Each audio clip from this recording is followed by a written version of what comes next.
A lone woman walked the shadowed corridors of Tudor England, her steps echoing not only against stone, but against the authority of a kingdom. She was not a queen, nor a noble with a title to protect her. Yet Anne Askew, a landowner's daughter from Lincolnshire, dared to challenge the very bedrock of religious orthodoxy. To some, it was courage beyond measure. To others, it was treason that demanded fire. Anne was born in 1521, the daughter of Sir William Askew, a loyal servant of the crown. Unlike most girls of her time, she was educated a decision that would prove both gift and curse. In Tudor England, literacy for women was rare, and for Anne it became a weapon sharper than any blade. Through scripture, she found a truth that cut against the doctrines of church and crown alike. By the mid-16th century, England was a land caught between shifting tides of belief. King Henry VIII had torn the realm from Rome, but the doctrines of the new Church of England were far from settled. The 1539 Act of 6 Articles bound the nation to a fragile compromise Catholic in much of its ritual, yet under the king's supremacy. Among its fiercest requirements was acceptance of transubstantiation, the belief that bread and wine became the literal body and blood of Christ. To deny it was not a matter of debate. It was heresy, punishable by death. Anne did not deny quietly. She declared her beliefs openly, with a sharpness that stunned even her interrogators. "I would rather read 5 lines in the Bible," she told them, "than hear 5 masses in the church." These were not careless words, nor the whispers of private faith. They were deliberate provocations, spoken in defiance of a state that demanded silence. In London, her words spread swiftly. She preached publicly, persuasively, and dangerously. Crowds gathered to hear her interpretations of scripture, and her conviction drew both followers and enemies. Among the most alarmed were Bishop Stephen Gardiner and Chancellor Thomas Wriothesley, champions of Catholic orthodoxy within Henry's court. To them, Anne was no mere heretic. She was a spark that could ignite rebellion, a voice that undermined the king's claim as head of the church. Her danger was compounded by whispers at court.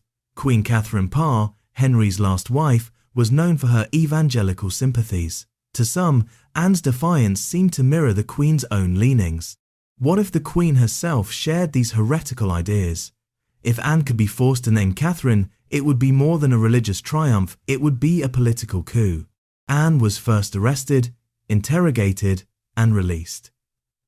The authorities perhaps believed she might recant or retreat into silence, but silence was never her gift.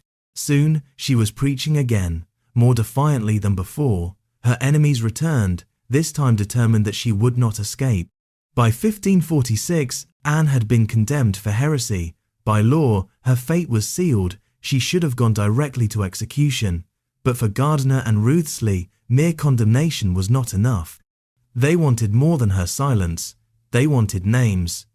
And so, under the sanction of the Privy Council, Anne was dragged into one of the darkest chambers of Tudor power, the torture room of the Tower of London. There stood the rack, the most feared instrument in England. Its presence alone was enough to silence most men. Few women were ever placed upon it, fewer still under the personal supervision of men as powerful as Wriothesley and Sir Richard Rich. But Anne was no ordinary prisoner. She was a threat to the stability of the crown. The rack was cruel in its simplicity. The condemned was bound by wrists and ankles. Wooden rollers, turned by iron levers, pulled the body taut. With each rotation, joints strained, ligaments tore, and bones threatened to snap. It was pain calculated not to kill swiftly, but to dismantle body and spirit. English law did not permit torture without royal consent, but in Tudor England, legality bent easily beneath necessity, and necessity was whatever those in power declared it to be. Anne later recorded her own ordeal. "They did put me on the rack," she wrote, "because I confessed no ladies or gentlewomen to be of my opinion." Wriothesley and Rich themselves turned the levers, stretching her until her shoulders and hips were violently dislocated.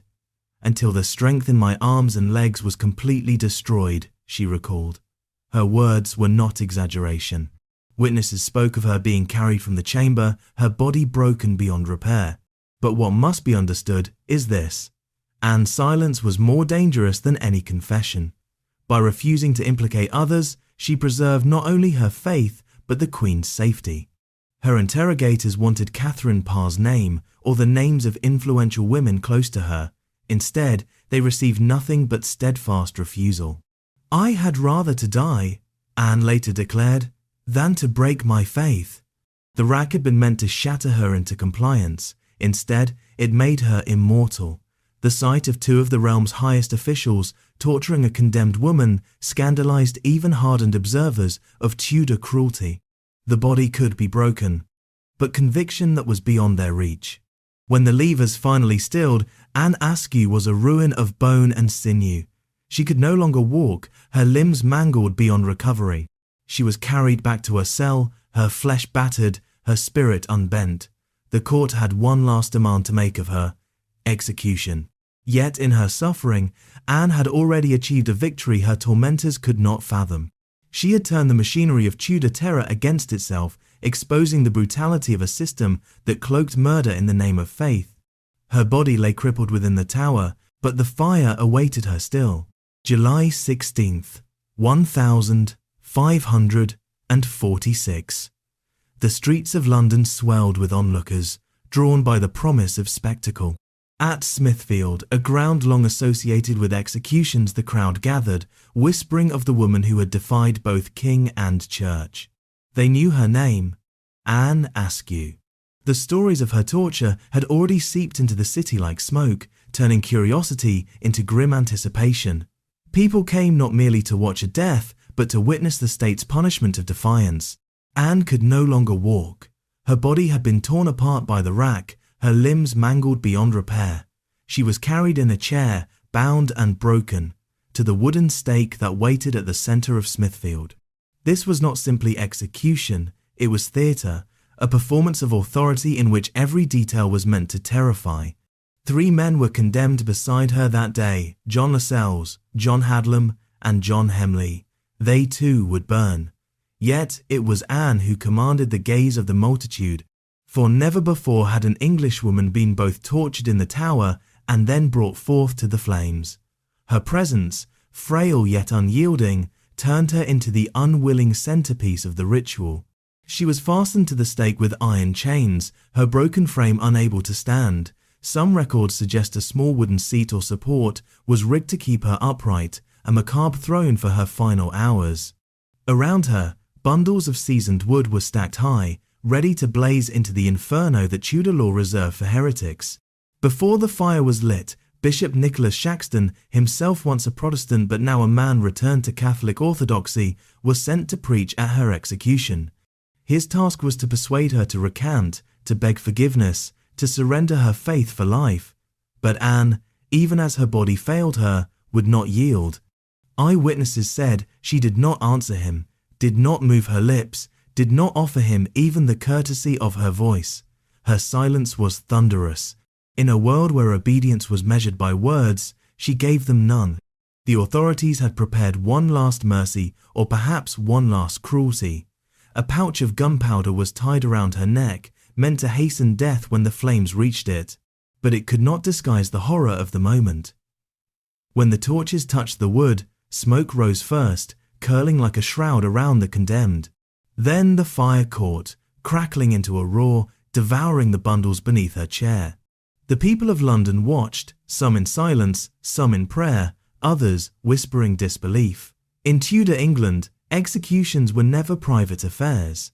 They were sermons of power, designed to etch fear into the hearts of all who witnessed.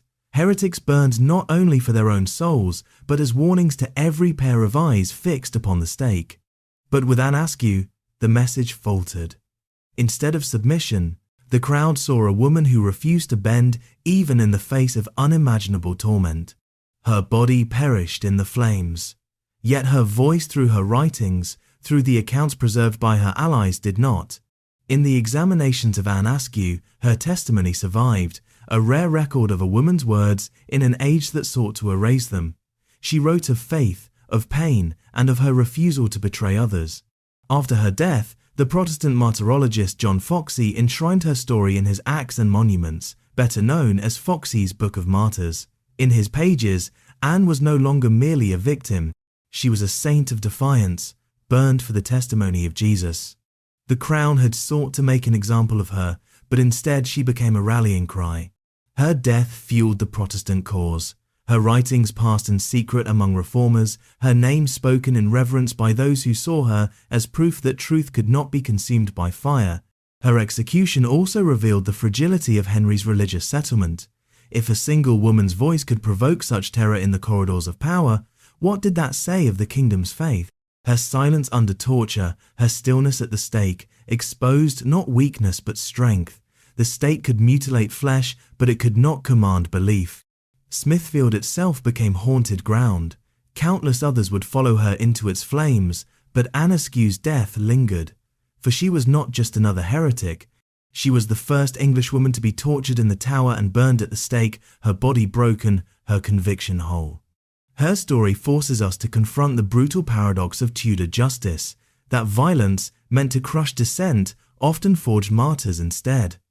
Anne's ashes mingled with the London air that day, but her memory endured, unsettling and unyielding. Centuries later, her words still echo, "I had rather to die than to break my faith." It is a question that haunts us still. What would we endure for belief, for conscience, for truth? And when power seeks to silence conviction with cruelty, whose voice truly triumphs, the executioners or the condemned? Anne Askew's life ended in fire, but her defiance lit a flame history could not extinguish.